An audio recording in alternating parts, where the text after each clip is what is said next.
dad badan oo reer galmudug ayaa waxa ay soo weydiiyeen daahiro maxaad ka taqaanaa waa kuma axmed qoorqoor musharaxa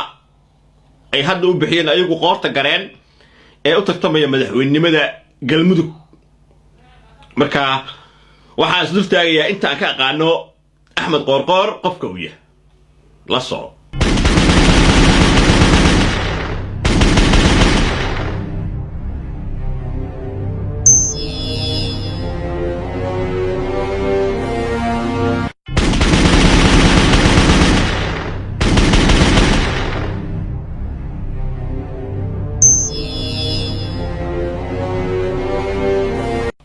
marka laga hadlayo musharax axmed qoorqoor waa nin u dhashay qabiilka hawiyaha gaar ahaan habargii reer xaaji saleebaan reer muuse hooyadina waa reer xirsi inta aan ka aqaano dhowr jeer ayaa la kulmay oo aan is aragnay axmed qoorqoor wuxuu ka tirsanaa jabhadihii ama jabhaddii USC-da ka horna waa laga yaabaa inuu ka tirsanaa jabhaddii SDF ee sigane anigu muqdisho ayaa ku bartay 1993 waa xilligii uu socday dagaalkii u dhaxeeyay Unisomta iyo taageerayaasha Jalmaxa Faarax Ciidid markii ugu horeysay ee aan arkayay axmed qoorqoor wuxuu ku jiray dad jiidayay meydadkii ciidamadii Mareykanka ee Raajdiska ee laga dilay dad jiidayay oo dhalinyaro ah ayuu ku jiray dhowr jeer kadibna waxaan arkay isaga oo qorbe KM wata oo staafkii ama ilaaladii sigana kamid ah kadib axmed qoorqoor waxaan ku arkay arageygii mataqaanaa labaad isaga oo dukaan ku leh oo dukaan uga furan yahay tawfiiq halkaas dad u dhashay qabiilka abgaalka oo meeshuna ayagoo ganacsi ku lahaa ay ku dagaalameen waxa la ii sheegay inuu dilay nin uu ku dilay meeshaas oo dadkii ay isku haysteen dhul oo kamid ahaa ma taqaana kadibna waxa uu axmed qoorqoor noqday maarey ku xigeenkii golihii maxaakiimta ee dekedda muqdisho waxa la ii sheegay cabdiqaadir cali cumar inuu geeyay meesha laakiin anigu ma hubo markii meesha la geeyay abtigii hooyadii la dhashay cali dabayl madow oo reer xirsiya oo ahaa madaxa ama taliyaha ilaalada wuxuu ahaa taliyaha ilaalada Soomaali banaana ayuu ahaan jiray kadibna ragii furux ee wuxuu ahaa dekada dhex deganaa guri uu ka deganaa ayuu abtigii amro ninka la soo qabto kadibna abtigii cali dabayl madow ayaa la soo qabtay oo iyadoo garbaha la hayay ayay banaanka loo tuuray oo guriga laga saaray cali madow dabayl ayuu degay qoorqoor waxa kale oo aan maqlay qoorqoor waxyaabaha kale anigu aan taariikhdiisa ku hayo waxa kamid ah inuu kamid ahaa ragii aasaasay burcabadeeda Soomaaliya oo lacag badan ka sameeyay waxa uu ganacsi ku leeyahay Nairobi iyo Kampala iyo South Sudan gaar ahaan Nairobi marka la yiraahdo dabaq dhan oo isaga saaxiibadii ay dhisteen oo la dabaq burcabadeed ayaa ku yaala markii qoorqoor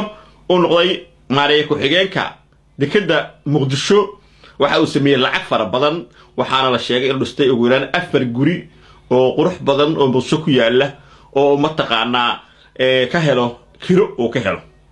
dadka eheladiisa ah marka la sheegay waxa la ii sheegay in qoorqoor uu guursaday gabar Arab Saalax Maxamuud Saalax ah oo haweeney oo aan caruur lahayn gabadhaasi oo ahayd gabar maal qabeen oo aabaheed uu hanti badan kaga dhintay gabadhaas ugu dambeyn waxay u dhooftay oo ay aaday dalka Ingiriiska markii ay aadana qoorqoor wuxuu guursaday gabadhii shaqaalaha u ahayd ayuu guursaday hadda qaba qoorqoor markay ka hadlayaan dadka u dhashay beesha reer xaaji saleebaan waxay yiraahdaan wuxuu ahaa jiray gaandari oo siblihii sigana ayuu gaandari ka ahaa laakiin anigu waxaan arkay axmed qoorqoor oo qorbe KM wata oo ilaaladii kamida sigane laakiin waxyaabaha yaab kale waxa weeye ee aan la kulmay markii aan cadaado gurigiisa ku booqanay anigoo saraakiil badan socdeen habeenkii la shirayay ayaa waxaan ka dhaadhicinay in ninkan maadaama ay sanad dhigay iyo sanad dheer yiraahdeen waa nin fiican in ninkan musharax uu galmudug u yahay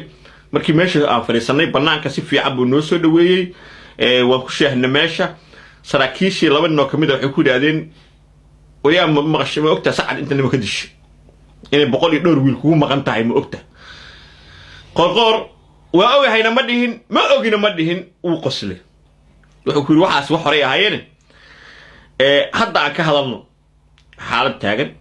halkaas uu gudbay kadib ayaa rag la sheekaystay inta u soconay Gilsoor markaas waxay sheegeen in Axmed Qoorqoor ragga ugu badan uu ka dilay Sacad gaar ahaan reer Jalafka iyo nimanka la yiraahdo Maryaxaanka oo dadka ugu badan ka dilay ma ogi sababta hadda wasiir dawle loogu magacaabay oo looga dhigay ma ogi laakiin waxaan ogahay inuu yahay nin lacag haysta oo Nairobi iyo Kampala iyo South Sudan iyo Muqdisho iyo Cadaadad intaba ku leh hoteelo iyo guryo badan ku leh inuu yahay yaan ogahay aniga Qoorqoor dhowr jeer ayaa la macaamilay inta ka aqaano Qoorqoor nin isla weyn ma aha inta ka arkay nin isla weyn ma aha haddii aad waa subaxdii iyo haddii aad waa duhurkii iyo haddii habeenkii saddex aad inta waa nin telefoonka ta ka qabto kaaga jawaabay laakiin arrimo qadiyadeed oo aka shaqeeyeen oo reerka dhexdiisa ah iyo daday wax isku haysteen dhowr jeer oo aan la ballamay nin balanta ku fiican mu ahay laakiin waxa uu cudur daaraya oo isleeyahay maadaama oo la musharaxnimo ku jiray maadaama shaqooyin badan hor yaaleen waxa isleeyahay bal xumadaas faraha badan waxa keenayay mashquulka oo xoog saa'id u ahaa oo waxaan ma taqaan oo waxaan dhihi jiray wax soo wacaya hadda kula soo hadal duqiyow laakiin weligiisna may dhacayn ilaa ma aniga ku celiyo xasuusiyo ilaahdo warraga ayaga ahaayay arrintii socoto hawsha sida weey inta aan aqeenada kuma arag baqaylnimo oo ma ahayn nin baqayla mu ahayn dadka dacaydeeya ama siyaasad ahaan isku kacsan yihiin waxay yiraahdaan Qoorqoor waa ma taqaanaa aqoon ma laha waxba soo baran anu laakiin ma ogi in wax soo bartay inuu wax soo baran inta ma ogaanay Qoorqoor aqoontaas u mari inkastoo dadka mucaaradka ahi ama dadka dhalinaysa Qoorqoor ay magacyo badan u bixiyeen oo qoorta gareen ugu yeerayaan ama madaxweyne maqaar saar ama nin maqaar saar oo la doonayo in dhulkiisa lagu qabsado oo shidaalka lagu qoto la doonayo la isticmaalo haddana Qoorqoor wuxuu ahaa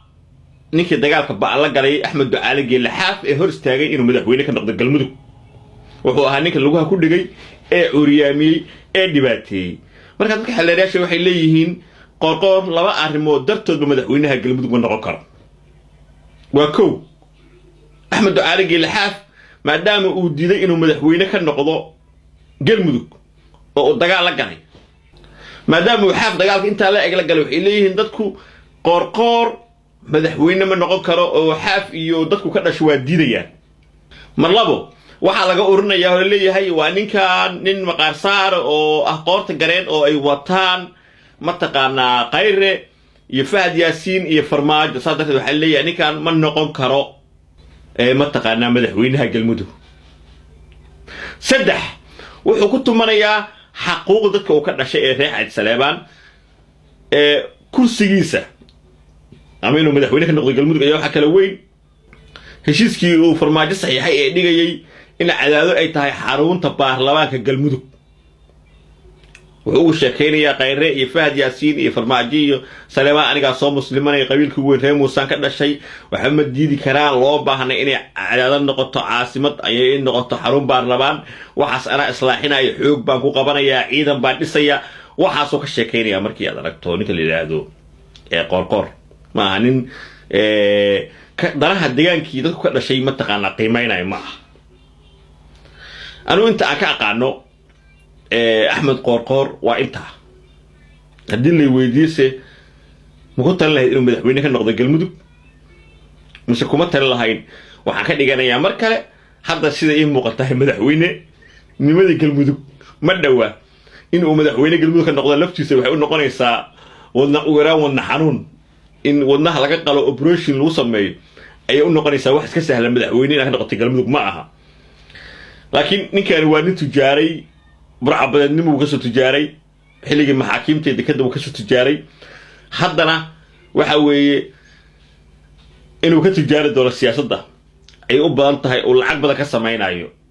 waxaan ogaataa dadka soo weydiinay Qoorqoor ka waran maalin daneystaha siyaasiyiin Soomaaliyeed 90% waa daneystayaal ninka siyaasiga ee Soomaaliga ah ma eego danta dadkiisa iyo deegaankiisa iyo ma eego wuxuu eegaa dantiisa gaarka ah dabcan Qoorqoorna wuxuu eeganayaa dantiisa gaarka ah tusaale waxaan ku soo qaaday ninkii abtigii hooyadii la dhashay oo cali dabeel madow gurigii u deganaa xoog wasaara banaanka u tuuray isaga degay ma u maleynaysaan in uu ka shaqeynayo dankood ninka gabadhii uu qabay ee aamintay حلاشيس أي قبل وش قينيس يكدل جورس ده أيضا هالك أسكو حنتر عربي مو مرة يصدق جود وش قيني على أي حال مرك الله فيريو سياسيين بدل ما عبر قد شاتو قروا كده ذا البدين وأني كده ذا البدن وحكى له عن أركي من أوريانا يدك له أفر بدن وقرقور كوهستين ويقولوا كده عيو وحقوا الشاكت تانا وحني لها وحي وكيل دونتها dhib badan hadduu iska xalin sababtoo ah dadka masaakiinta in guryahooda xoog loo sheegto la dhac waa halis weyn waxyaabaha ugu xun weeye kala dhacay guryaha iyo dhulka iyo waxa kale oo qorqor aan hubaa inuu dhib weyn kala kulmi doono xagga beesha caalamka maadaama uu yahay ninka burcabadeeda soo maalgelinayay ee aas-aasay ee markii dambe maaliyadda u qaabilsanaa waxaan hubaa in xagga caalamku uu dhib weyn kala kulmi doono shaqada burcabadeednimada sababtoo ayagu arrintaasi la dagaalanka argixis serious ma aha caalamku laakiin arrinta burcabadeed maadaama ganacsigooda oo curyaaminayaan waxay ka yihiin serious ka yihiin gaar cali suuqyada dabasha geeda marxdana ciyaarsiiso sida tan Allah la soo la siiyo habiqlayso waxa lagu qaydaa ruuxi dalkiisa ka fakar dadkiisa inta taagta daran wadam qadaadiyo jeer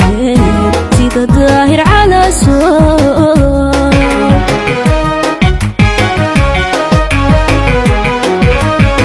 waxa lagu qaydaa ruuxi dalkiisa ka fakar dadkiisa inta taagta daran wadam qadaadiyo jeer sida daahir cala soo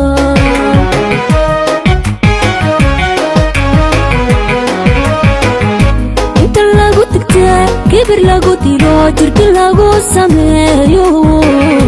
xaqoodii u dooda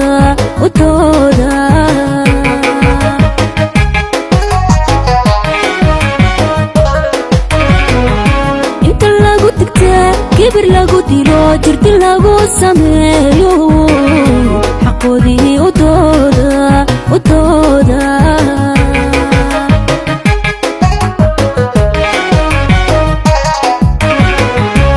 dulmaanaha